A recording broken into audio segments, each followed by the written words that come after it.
Baik. Konsep itu menyebar di masa Nabi, masa sahabat, sampai kemudian para ulama-ulama saleh datang ke Nusantara dan menyebarkan nilai-nilai kebaikan itu. Singkat cerita, kisahnya dimulai pada saat ada pertemuan di Ampel Denta, di wilayah Surabaya, yang pada saat itu dipimpin kemudian oleh Sunan Giri masanya. Taib. Ada penyampaian-penyampaian terkhusus dari Raden Rahmat yang dikenal dengan Sunan Kalijaga, yang kemudian ada di daerah Kadiwungu sekarang daerahnya, Semarang ke arah Demak ya. Begitu Anda lurus ada patahan ke kanan dan lurus, Anda lurus saja nanti ada belokan ke arah kanan, itu ada tulisan di situ. Taib. Kemudian beliau mengajukan satu situasi yang terjadi di wilayah dakwah beliau. Wilayah dakwah beliau menyampaikan bahwa masyarakat di sini punya kebiasaan. Kalau ada yang meninggal dunia, maaf ya, yang terjadi pesta-pesta. Ada yang makan, ada yang minum, ada yang mabuk-mabuk dan sebagainya. Maka dia lakukan selama 7 hari. Setelah itu kumpul lagi, ada 40 hari dan seterusnya. Itu masyarakat sekitarannya. Mengajukan kepada pertemuan pada saat itu di Dewan Wali, bagaimana caranya supaya ini bisa berubah. Maka beliau mengajukan, ya, salah satu caranya, kata beliau, saya akan merubah isinya. Karena merubah itu sekaligus tidak mungkin dilakukan. Jadi kalau dilarang sekaligus, maka Islam akan ditinggalkan. Dakwah sulit masuk. Beliau survei dulu tuh. Ya. Maka di situ kemudian tidak disetujui. Kata Sunan Giri jangan lakukan. Ya, jangan lakukan. Khawatir kemudian itu dianggap sebagai bagian dari agama. Maksud Sunan Kalijaga itu tetap berlangsung 7 hari itu, 40 hari itu, tapi isinya dirubah dengan kalimat-kalimat tahlil. Ya Allahu Akbar, la ilaha illallah, kalimat-kalimat tahmid. Dipopulerkan istilah dengan tahlilan untuk membedakan dengan tahlil yang pertama. Tahlilan diisi dengan kalimat la ilaha illallah. Cuman waktunya tidak dirubah. Mereka kumpul, isi daripada mabuk baca kalimat ini, sampaikan kebaikan-kebaikan dan sebagainya. Itu ternyata kemudian tidak disetujui awalnya, tapi kemudian dimunculkan dalih di situ. Kalau kita tidak lakukan dengan ini, maka kemudian mereka akan sulit menerima Islam. Apa dalilnya? Dikiaskan kemudian pada peristiwa pelarangan khamar, miras santika di zaman Nabi.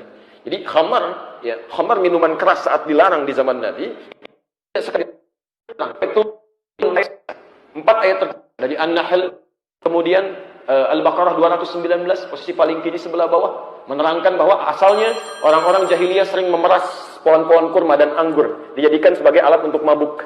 Ayat haramnya belum muncul.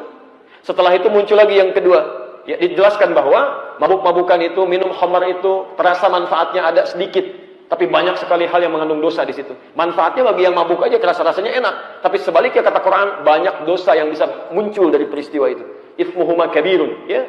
Baik. Apa yang terjadi setelah itu? Pelarangan belum muncul.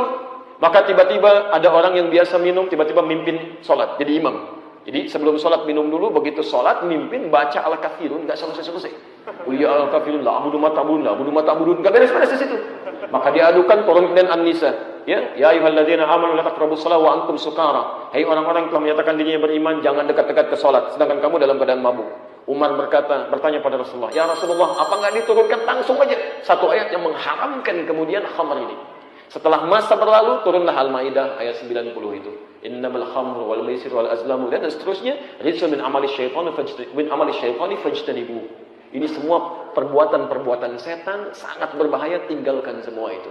Maka turunlah seketika kemudian perintah larangan untuk minum khamar dan turunan perbuatan sejenisnya.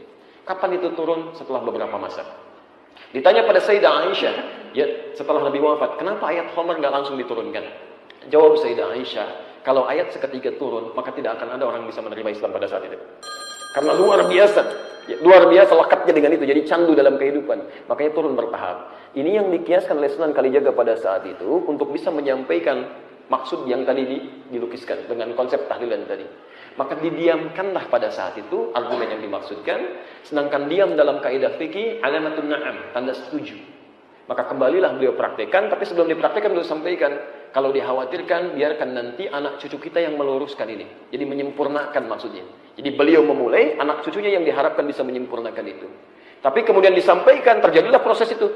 Ketika disampaikan itulah kemudian beliau beristihad, ya sebelum sempat disempurnakan datanglah penjajah. Ada yang masuk lewat Selat Malaka Portugis tahun 1511, ada VOC nyusul dan sebagainya. Terputuslah dakwah karena kesibukan melawan penjajah pada saat itu. Jadi terbiasalah kemudian menjadi tradisi sampai dengan kekinian. Apa yang diistihadkan oleh Sunan Kalijaga di masa itu bisa dibenarkan secara hukum karena orang-orangnya belum tahu. Tapi bagi orang-orang yang telah tahu hukumnya dengan takziah, maka tidak ada alasan untuk tidak mempraktekkan takziah. Takziah yang diinginkan itu yang didiamkan. Jelas di sini? Karena praktek ini dikhususkan dulu bagi hukum tertentu yang belum tahu hukumnya. Jadi kalau orang yang sudah tahu hukumnya, cukup kerjakan takziah saja, tidak perlu mengerjakan yang tadi. Karena itu hukum darurat dalam keadaan tertentu. Jelas? Seperti antum dalam keadaan wudu misalnya, menemukan air, airnya ada. Kemudian pada kondisi tertentu air tidak ada, maka apa yang dilakukan? Tayamum. Pakai apa? Bukan debu yang bersih. Fi sa'idan thayyiban. Sudah tayamum dan sebagainya, sudah sholat, antum jalan lagi, air ketemu misalnya dalam waktu sholat selanjutnya, apakah masih berlaku tayamum? Tidak. Kenapa? Baik, karena tayamum situasi yang darurat, setelah airnya ada, tayamum ditinggalkan, wudunya yang digunakan. Jelas di sini? Diskusi bareng di masjid namanya Abdul Rauf As-Singkili. Diskusi di situ, menemukan nasabnya. Setelah tahu, kita jalan lagi, berangkat lagi ke Pantura, bahkan dari selatan ke Jogja ke Pantura, sampai saya baru landing sebetulnya. Dari Lasem, dari Semarang ke Lampung, langsung ke sini, langsung live dengan teman-teman di sini.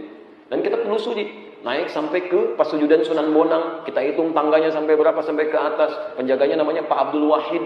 Banyak orang keliru sampai di atas dan di bawahnya. Itu kita temukan sampai situ. Ya kita gali sampai kita ketemu ya beberapa sumbernya. Baik. Dan Allahu a'lam bissawab.